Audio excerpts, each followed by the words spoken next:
Good morning 11th class. आप पढ़ चुके थे, यहाँ पर मृदा के टाइप्स पढ़ रहे थे। तो आपने काली मृदा, जलोढ़ मृदा, लाल पीली और लेटराइट मृदा के बारे में आपने स्टडी की है। ठीक है, अब यहाँ पर हम बात करेंगे शुष्क मृदाएं कौन सी होती हैं। शुष्क मृदाओं का जो रंग है वह लाल से लेकर किशमिशी तक का होता है।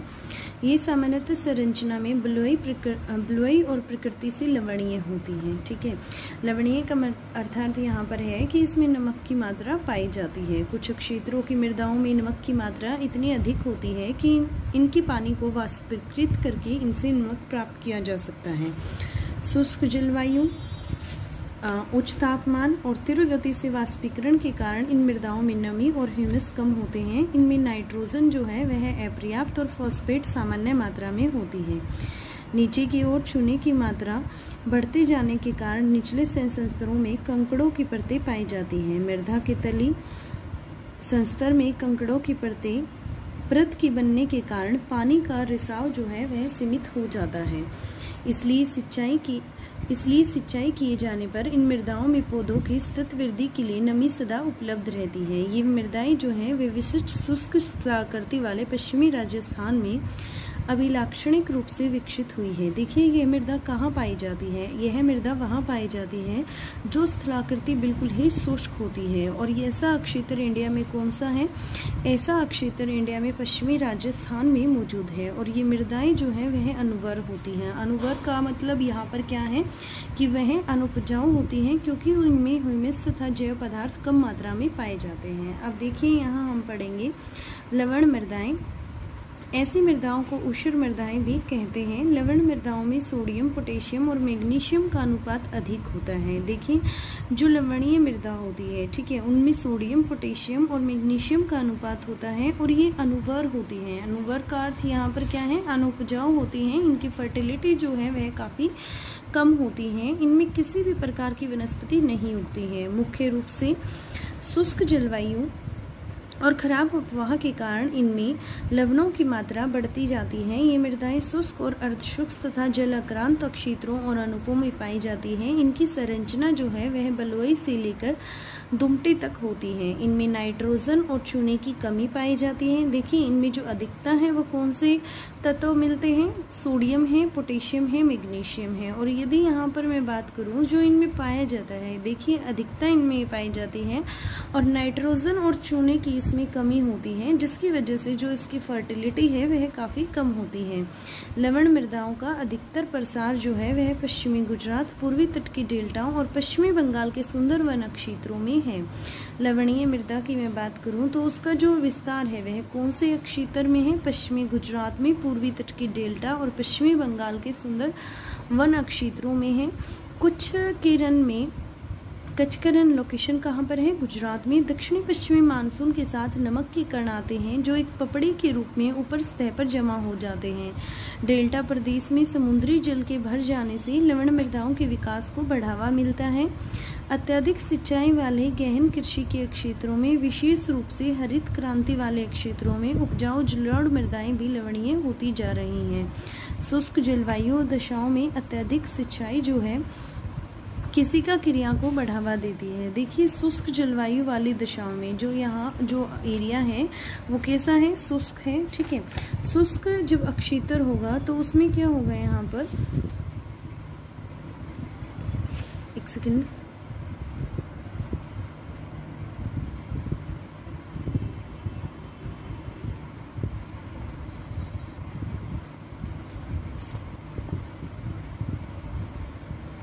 देखिए, लवण मृदाओं का जो अधिकतर प्रसार है वह कहाँ पर है? पश्चिमी गुजरात, पूर्वी के तट और डेल्टाओं और पश्चिमी बंगाल के सुंदर वन क्षेत्रों में है। कच्छ के रणों में दक्षिणी पश्चिमी मानसून के साथ नमक के कण आते हैं जो एक पपड़ी के रूप में ऊपरी सतह पर जमा हो जाते हैं। डेल्टा प्रदेशों में समुद्र जल के भर जाने से लवण मृदाओं के विकास को बढ़ावा मिला है। अत्यधिक सिंचाई वाले गहन कृषि क्षेत्रों में, विशेष रूप से हरित क्रांति वाले क्षेत्रों में उपजाऊ जो जलोढ़ है वह भी लवणीय होती जा रही है। देखिए, ज्यादातर जब सिंचाई की जाती है और जो क्षेत्र गहन कृषि वाले हैं तो वहाँ की जो जलोढ़ मृदा है वह भी क्या होती जा रही है? लवणीय होती जा रही है। उसकी जो फर्टिलिटी है वह भी क्या डिक्रीज होती जा रही है। और शुष्क जलवायु दिशाओं में अत्यधिक सिंचाई केशिका क्रिया को बढ़ावा देती है। इसके परिणाम स्वरूप जो है वह नमक ऊपर की ओर बढ़ता है और मृदा की सबसे ऊपरी परत में नमक जमा हो जाता है। इस प्रकार के क्षेत्रों में विशेष रूप से पंजाब और हरियाणा में मृदा की लवणता की समस्या से निपटने के लिए जिप्सम डालने की सलाह दी जाती है। देखिए, जो लवणता हो जाती है, सैलिनिटी जो इसमें आती है, तो उससे निपटने के लिए यहाँ पर ऐसे क्षेत्रों में, ठीक है, और ये क्षेत्र मुख्यतः कहाँ पर है, और हरियाणा और पंजाब में, ठीक है, वहाँ पर जिप्सम डालने की सलाह दी जाती है जिसके उसकी लवणता को कम किया जा सके। फिर उसके बाद पिट में मृदाएं देख लेते हैं। ये मृदाएं जो है वह भारी वर्षा तथा उच्च आर्द्रता से युक्त उन क्षेत्रों में पाई जाती हैं जहाँ वनस्पति की वृद्धि अच्छी हो। देखिए, जहाँ बरसात जो है वह काफ़ी ज़्यादा होती है और उच्च आर्द्रता नमी भी काफ़ी मात्रा में पाई जाती है और वनस्पति जो वेजिटेशन है वह भी ज़्यादा है, वहाँ पिट में मृदाएं पाई जाती हैं। अतः इन क्षेत्रों में मृत जैव पदार्थ बड़ी मात्रा में इकट्ठे हो जाते हैं। जो मृत जैव पदार्थ होंगे वह वनस्पति जो है, वनस्पति की वजह से जो मृदा को ह्यूमस तथा पर्याप्त मात्रा में जैव तत्व प्रदान करते हैं। इन मृदाओं में जैव मृदाओं की मात्रा 40% से 50% तक होती है। ये मृदाएं जो हैं वह सामान्यतः गाढ़े और काले रंग की होती हैं। अनेक स्थानों पर ये अक्षारीय भी होती हैं। ये मृदाएं अधिकतर बिहार के उत्तरी भाग तथा उत्तरांचल के दक्षिणी तथा पश्चिमी बंगाल के तटीय क्षेत्रों, उड़ीसा तथा तमिलनाडु में पाई जाती हैं। वन मृदाएं देखते हैं। अपने नाम के अनुरूप ये मृदाएं जो हैं वह पर्याप्त वर्षा वाले वन क्षेत्रों में ही बनती हैं। वन मृदाएं देखिए, वन से क्लियर है कि जहाँ पर अत्यधिक वन है वहीं पर इन मृदाओं का निर्माण होता है। इन मृदाओं का जो निर्माण है वह पर्वतीय पर्यावरण में होता है। इस पर्यावरण में परिवर्तन के अनुसार मृदाओं का गठन और संरचना जो है वह बदलती रहती है। घाटियों में ये दुगटी तथा पांशु होती है तथा ऊपरी ढालों पर ये मोटे कणों वाली होती हैं। हिमालय के हिमाच्छादित क्षेत्रों में इन मृदाओं का अनाच्छादन होता रहता है और ये अम्लीय तथा कम ह्यूमस वाली होती हैं। निचली घाटियों में पाई जाने वाली मृदाएं जो हैं वह उर्वर होती हैं। जो निचली घाटियों में मृदाएं मिलेंगी वह उपजाऊ होंगी। ऊपर की गई चर्चा से स्पष्ट है कि मृदाएं, उनका गठन, गुण व प्रकृति फसलों, पौधों और वनस्पति के अंकुरण एवं वृद्धि के लिए अति महत्वपूर्ण है। मृदाएं जीवित तंत्र होती हैं। किसी भी अन्य प्राणी की तरह यह विकसित, अक्षय तथा निम्नीकृत होती हैं। यदि समय पर इनका सही उपचार किया जाए तो इनमें सुधार भी हो सकता है। मृदाएं उस तंत्र के अन्य घटकों पर गहरा प्रभाव डालती हैं जिसका वह स्वयं एक अंग है। मृदा आकर्षण क्या है?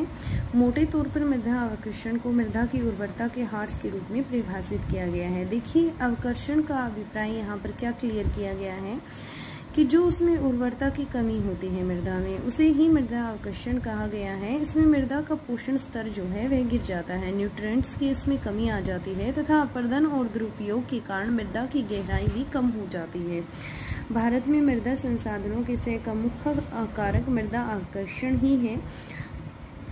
मृदा आकर्षण की दर बहुआकृति पवनों की गति तथा वर्षा की मात्रा के अनुसार एक स्थान से दूसरे स्थान पर भिन्न होती है। अब यहाँ हम बात करेंगे मृदा अपरदन की। मृदा के आवरण का विनाश मृदा अपरदन कहलाता है। जो उसकी बाहरी सतह है उसका विनाश हो जाना ही मृदा अपरदन कहलाता है। बहते जल और पवनों की अपरदनात्मक प्रक्रियाएं तथा मृदा निर्माणकारी प्रक्रियाएं साथ साथ घटित होती हैं। सामान्यतः इन दोनों प्रक्रियाओं में एक संतुलन बना रहता है। धरातल में सूक्ष्म कणों के हटने की दर वही होती है जो मिट्टी की परत में कणों के जुड़ने की होती है। देखिए, धरातल से जो सूक्ष्म कण है, बारीक जो कण है, छोटे कण, उनके हटने की जो दर होती है, ठीक है, वही उसके कणों की जुड़ने की दर होती है। कई बार प्राकृतिक तथा मानवीय कारकों से यह संतुलन बिगड़ जाता है जिससे मृदा के अपरदन की दर बढ़ जाती है। मृदा अपरदन के लिए मानवीय गतिविधियां भी काफी हद तक उत्तरदायी हैं। मनुष्य जो डेली लाइफ में गतिविधियां करता है उसकी वजह से मृदा अपरदन होता है। तो हम यहाँ कह सकते हैं कि मृदा अपरदन के लिए मनुष्य भी रिस्पॉन्सिबल हैं। जनसंख्या बढ़ने के साथ भूमि की मांग भी बढ़ने लगी है। मानव बस्तियां कृषि तथा पशुचारण, अन्य आवश्यकताओं की पूर्ति के लिए वन तथा अन्य प्राकृतिक वनस्पति साफ कर दी जाती है। मृदा को हटाने और उसका परिवहन कर सकने के गुण के कारण पवन और जल मृदा अपरदन के दो शक्तिशाली कारक हैं। देखिए पवनों मृदा अपरदन जो है उसके दो महत्वपूर्ण कारक हैं, एक पवन है और दूसरा जल मृदा अपरदन है। पवन और जल दो ऐसे कारक हैं जो मृदा अपरदन के लिए रिस्पॉन्सिबल हैं। पवन द्वारा अपरदन शुष्क तथा अर्धशुष्क प्रदेशों में महत्वपूर्ण होता है। भारी वर्षा और खड़ी ढालों वाले प्रदेशों में बहते जल द्वारा किया गया अपरदन महत्वपूर्ण होता है। देखिए जो शुष्क क्षेत्र है वहां पर जो मृदा अपरदन होता है वह पवनों के द्वारा होता है, वह जल के द्वारा वहां होता है। जो घाटी या खड़ी ढाल वाले क्षेत्र हैं वहां पर जल अपरदन अपेक्षाकृत अधिक गंभीर है और यह भारत के विस्तृत क्षेत्रों में हो रहा है। जल अपरदन दो रूपों में होता है, एक पहले वाला परत अपरदन और दूसरे वाला क्या कहलाता है, अवनालिका अपरदन कहलाता है। देखिए पहले वाला क्या कहलाएगा, परत अपरदन कहलाएगा और दूसरा यहाँ पर अवनालिका अपरदन कहलाएगा। परत अपरदन कहाँ होता है, जहाँ मूसलाधार वर्षा होती है। मूसलाधार वर्षा का अभिप्राय यहाँ पर है भारी बरसात का होना और इसे मृदा का हटना आसानी से दिखाई नहीं देता है, किंतु यह अधिक हानिकारक है क्योंकि इसमें मिट्टी की सूक्ष्म और अधिक उर्वरी ऊपरी परत हट जाती है। अवनालिका अपरदन सामान्यतः तीव्र ढालों पर होता है। देखिए अवनालिका अपरदन की हम बात करें, देखिए मैंने आपको बताया यहाँ पर कि परत अपरदन क्या है। परत अपरदन जो ऊपरी परत का हट जाना, ठीक है, ये मैदानी क्षेत्र में होता है। और अवनालिका अपरदन की मैं बात करूँ तो वे ज्यादातर तीव्र ढालों पर होता है। वर्षा से गहरी हुई अवनालिकाएं कृषि भूमियों को छोटे छोटे टुकड़ों में खंडित कर देती है, जिससे वे कृषि के लिए अनुपयुक्त हो जाती हैं। जिस प्रदेश में अवनालिकाएं अथवा बीहड़ अधिक संख्या में होती हैं उसे उत्कात भूमि स्थलाकृति कहा जाता है। देखिए जहाँ पर अवनालिकाएं जो हैं वह ज्यादा होंगी उसे क्या कहा जाता है, उत्कात भूमि स्थलाकृति कहा जाता है। चंबल नदी की दरों में बीहड़ बहुत विस्तृत हैं। इसके अतिरिक्त ये तमिलनाडु और पश्चिमी बंगाल में भी पाए जाते हैं। देश की लगभग 8000 हेक्टेयर भूमि प्रति वर्ष बीहड़ में परिवर्तित हो जाती है। किसी तरह के क्षेत्रों में अवनालिका अपरदन जो है वह संभव है। कहाँ पर अवनालिका अपरदन होगा, जो पहाड़ी क्षेत्र होते हैं, नदी घाटियों के जो ढलानों वाले क्षेत्र होते हैं वहीं पर अवनालिका अपरदन संभव होता है। मृदा अपरदन भारतीय कृषि के लिए एक गंभीर समस्या बन गई है। इसके दुष्प्रभाव अन्य क्षेत्रों में भी दिखाई पड़ते हैं। नदी घाटियों में अपरदित पदार्थों के जमा होने से उनकी जल प्रवाह क्षमता जो है वह घट जाती है। इससे प्राय बाढ़ें आती हैं, वे कृषि भूमि को क्षति पहुंचती हैं। वनोन्मूलन मृदा अपरदन के प्रमुख कारणों में से एक है। देखिए पीछे मैंने आपको दो कारक पढ़ाए हैं जो मृदा अपरदन के लिए रिस्पॉन्सिबल हैं। देखिए फर्स्ट तो मैंने आपको बताया था ह्यूमन जो एक्टिविटीज़ हैं उनकी वजह से, ह्यूमन एक्टिविटीज़ के जो फैक्टर्स होंगे वो मैं आपको अभी बताऊंगी। और सेकंड मैंने आपको बताया था पवनों व जल के द्वारा, ठीक है, ये हमारे प्राकृतिक कारक हैं जो मृदा अपरदन के लिए जिम्मेवार हैं। अब यहाँ हम बात करेंगे वनोन्मूलन। वनोन्मूलन भी जो है वह मनुष्य के द्वारा ही किया जाता है, तो यह एक मानविक क्रिया है जिसकी वजह से मृदा अपरदन होता है। मृदा अपरदन के प्रमुख कारणों में से वनोन्मूलन जो है वह एक है। पौधों की जड़ें मृदा को बांधकर रखकर अपरदन को रोकती हैं। जो पौधे की जड़ें होती हैं वह मृदा को अपने साथ जकड़ कर रखती हैं, जिसकी वजह से मृदा को अपने साथ जकड़ कर रखेंगे, इसकी वजह से मृदा अपरदन कम होता है। पत्तियां और टहनियां जो हैं वे गिरकर मृदा में ह्यूमस की मात्रा में वृद्धि कर देती हैं, जिसकी वजह से उसकी फर्टिलिटी जो है वह बनी रहती है। वास्तव में संपूर्ण भारत में वनों का विनाश हुआ है, लेकिन मृदा अपरदन पर उनका प्रभाव देश के पहाड़ी भागों में अधिक पड़ा है। भारत के सिंचित क्षेत्रों में कृषि योग्य भूमि का काफी बड़ा भाग अति सिंचाई के प्रभाव से लवणीय होता जा रहा है। देखिए पीछे मैंने आपको बताया था कि जो जलोढ़ के मैदान है, ठीक है, वो भी लवणीय कन्वर्ट हो रहे हैं, लवणीय बनने लग रहे हैं। उसका सबसे बड़ा रीजन क्या है कि जो सिंचाई है वह अत्यधिक मात्रा में हो रही है या गहन कृषि उन पर की जा रही है।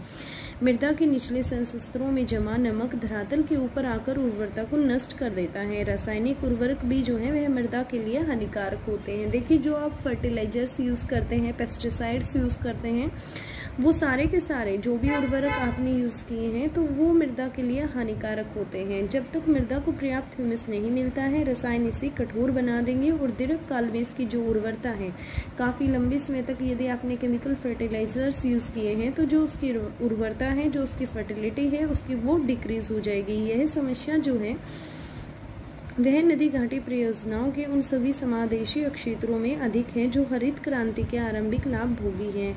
अनुमानों के अनुसार भारत की कुल भूमि का लगभग आधा भाग किसी न किसी मात्रा में अवकर्षण से प्रभावित है। प्रतिवर्ष भारत में अवकर्षण के कारक लाखों टन मृदा व उसके पोषक तत्वों का ह्रास करते हैं, जिसका दुष्प्रभाव हमारी राष्ट्रीय उत्पादकता, जो हमारी नेशनल प्रोडक्टिविटी है, उस पर पड़ता है। इसलिए यह आवश्यक है कि मृदाओं के उद्धरण और संरक्षण के लिए तत्काल उपाय किए जाएं। अब यहाँ बात करेंगे मृदा संरक्षण की, किस तरीके से मृदा को संरक्षित रखा जा सकता है। यदि मृदा अपरदन और मृदा से मानव द्वारा किया जाता है तो स्पष्टतः मानवों द्वारा इसे रोका भी जा सकता है। देखिए, मैंने आपको बताया मृदा अपरदन के कुछ नेचुरल फैक्टर्स होते हैं, कुछ आर्टिफिशियल फैक्टर्स जो ह्यूमन की डेली लाइफ की वजह से क्रिएट हुए हैं। तो देखिए, जब मृदा का जो क्षय है, मृदा का जो अपरदन है, वह मानवीय क्रियाओं के द्वारा होता है, तो मृदा अपरदन को मानवीय क्रियाओं के द्वारा रोका जा सकता है। संतुलन बनाए रखने के लिए प्रकृति के लिए अपने नियम है। बिना संतुलन बिगाड़े भी प्रकृति मानवों को अपनी अर्थव्यवस्था का विकास करने के लिए पर्याप्त अवसर प्रदान करती है। मृदा संरक्षण एक विधि है जिसमें मिट्टी की, देखिए मृदा संरक्षण के अंदर कौन कौन सी चीजें इंक्लूडेड हैं। इसमें मिट्टी की उर्वरता बनाए रखी जा सकती है, मिट्टी के अपरदन और क्षय को रोका जा सकता है और मिट्टी की निम्न करती दिशाओं को सुधारा जा सकता है। मृदा अपरदन मूल रूप से दोषपूर्ण पद्धतियों द्वारा बढ़ता है। किसी भी तर्क संगत समाधान के अंतर्गत पहला काम ढालों की कृषि योग्य खुली भूमि पर खेती को रोकना है। देखिए, जो ढालों पर कृषि हो रही है, खुली भूमि पर जो हो रही है, उसको रोकना है। 15 से 25% ढाल प्रवणता वाली भूमि का उपयोग कृषि के लिए नहीं होना चाहिए। जहाँ पर 15 से 25 ढाल प्रवणता है, वहाँ पर कृषि नहीं होनी चाहिए। यदि ऐसी भूमि पर खेती करना जरूरी भी हो जाए तो इस पर सावधानी से सीढ़ीदार खेत बना लेने चाहिए। देखिए, मृदा संरक्षण का सबसे अच्छा उपाय यही है कि जो ढालनुमा खेती है उनको सीढ़ीदार खेतों के द्वारा की जानी चाहिए। भारत के विभिन्न भागों में अति चराई जो है स्थानांतरी कृषि, स्थानांतरी का मतलब क्या है, देखिए अत्यधिक जो पशुओं की चराई है उसकी वजह से भी मृदा अपरदन होता है। और दूसरा यहाँ पर स्थानांतरी कृषि की बात की गई है, तो स्थानांतरी कृषि भी मैंने आपको बताया था। स्थानांतरी कृषि का मतलब यहाँ पर है कि जब मनुष्य कुछ समय के लिए एक जगह पर खेती करता है, वनों की सफाई करके 3 to 4 years के लिए एक जगह पर खेती करने लग रहा है और फिर उस जगह को छोड़कर किसी अन्य जगह को साफ करके वहाँ खेती करता है, तो उसे स्थानांतरी कृषि कहा जाता है। और इसकी वजह से जो प्रकृति का आवरण है बेटा, वो काफी दुष्प्रभावित हो रहा है, जिससे विस्तृत क्षेत्र अपरदन की चपेट में आ गए हैं और ग्रामवासियों को इनके दुष्परिणामों से अवगत कराकर इन्हें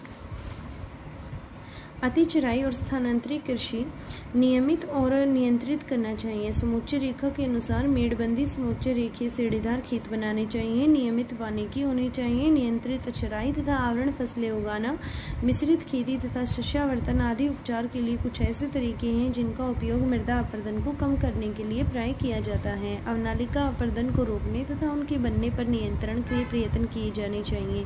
अवनालिका अपरदन बेटा कहाँ होता है, जो पहाड़ी क्षेत्र होते हैं वहीं पर होता है, या जो तीव्र ढाल वाले क्षेत्र होते हैं तो उनको नियंत्रण करना चाहिए। अंग तुल्यकार अवनालिकाओं को सीढ़ीदार खेत बनाकर समाप्त किया जा सकता है। अवनालिकाओं को यदि समाप्त करना है तो वहाँ सीढ़ीदार खेत बनाने चाहिए, जिससे वहाँ की जो मिट्टी है वो खिसक कर नीचे ना आ सके। बड़ी अवनालिकाओं में जल की अपराधर्मिता तीव्रता को कम करने के लिए बांधों की एक श्रृंखला बनानी चाहिए। अवनालिकाओं के शीर्ष की ओर फैलाव को नियंत्रित करने पर विशेष ध्यान दिया जाना चाहिए। यह कार्य अवनालिकाओं को बंद किया जा सकता है, या सीढ़ीदार खेत बनाए जा सकते हैं, या आवरण वनस्पति का रोपण करके किया जा सकता है। शुष्क और अर्ध शुष्क क्षेत्रों में कृषि योग्य भूमि पर बालों के टीलों के प्रसार को वृक्षों की रक्षक मेखला बनाकर तथा वन्य कृषि करके रोकने का प्रयास करना चाहिए। कृषि के लिए अनुपयुक्त भूमि को चरागाहों में बदल देना चाहिए। जो भूमि जहाँ पर कृषि नहीं की जा रही है, जो कृषि के लिए अनुपयुक्त है, उसे चरागाहों में बदल देना चाहिए। जो शुष्क क्षेत्र है वहाँ पर केंद्रीय शुष्क भूमि अनुसंधान ने पश्चिमी राजस्थान में बालों के टीलों को स्थिर करने के लिए यह प्रयोग किए भी हैं। भारत सरकार द्वारा स्थापित केंद्रीय मृदा संरक्षण बोर्ड ने देश के विभिन्न भागों में मृदा संरक्षण के लिए अनेक योजनाएं बनाई हैं। ये योजनाएं जो हैं वह जलवायु की दशाओं, भूमि संरूपण तथा लोगों के लिए सामाजिक व्यवहार पर आधारित हैं। ये योजनाएं भी एक दूसरे से तालमेल बनाए बिना ही चलाई गई हैं। अतः मृदा संरक्षण का सर्वोत्तम उपाय भूमि उपयोग की समन्वित योजनाएं ही हो सकती हैं। भूमि पर उनकी क्षमता के अनुसार ही वर्गीकरण होना चाहिए। भूमि उपयोग के मानचित्र बनाए जाने चाहिए और भूमि का सर्वथा सही उपयोग करना चाहिए। मृदा संरक्षण का निर्णायक दायित्व उन लोगों पर है जो उसका उपयोग करते हैं। देखिए, मृदा संरक्षण का जो दायित्व है, जो रिस्पॉन्सिबिलिटी है, वह उन लोगों की है जो इसका उपयोग करते हैं या उससे लाभ उठाते हैं। क्लियर हो गया आपको? ठीक है, नेक्स्ट में हम क्या करेंगे, इस चैप्टर के क्वेश्चन आंसर करेंगे। Clear to you?